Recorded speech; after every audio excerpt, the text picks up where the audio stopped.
Bu shirinligimni bemalol master-klasslarimda o'tishim mumkin edi, lekin sizlarga shunda o'rgatishga qaror qildim. Nega deganda bu shirinlik hammaga birdek yoqadi. Eng avvalo torta mahsulotlarini tanlab olamiz. Biskvitiga turetskiy biskvitdan foydalanamiz. Tuxum, shakar, un, razlixitel, muzdek suv, turetskiy avalex, ya'ni vazelin, tuz solib 7 minut baland skorostda mikserlab olamiz. Bu jarayonni qo'l mikserida ham qilsanglar bo'ladi, faqat 20 minutda tayyor bo'ladi. Tayyor bo'lgan massamizni 2 ga bo'lib 30 ga 40 listida 2 ta list qilib pishirib olamiz. 1 list shirinlik qilmoqchi bo'lsanglar, shu biskvitdan 2 marta pishirib olasizlar, ya'ni 14 ta tuxum ketadi.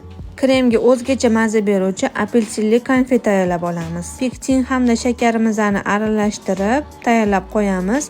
Konfetimiz ilishi bilan unga solib, yaxshilab aralashtirib, qaynaguncha kutib turamiz. Bitta qaynab chiqqandan keyin qolgan shakar, apelsin sedrasini solib, aralashtirib qo'yib qo'yamiz. Cho'pon brendidagi oppoq quyuq qaymog'imizni tanlab oldim. Shakar bilan aralashtirib, muzxonaga 20 minutga qo'yamiz. Apelsinli konfetni solib, bitta yaxshilab aralashtirib, krem holatida tayyorlab olamiz. 4 ta biskvitimizga krem korj shaklida terib chiqamiz. Ustlarini kremlab, 4 ta stroshkalarini sepib olamiz.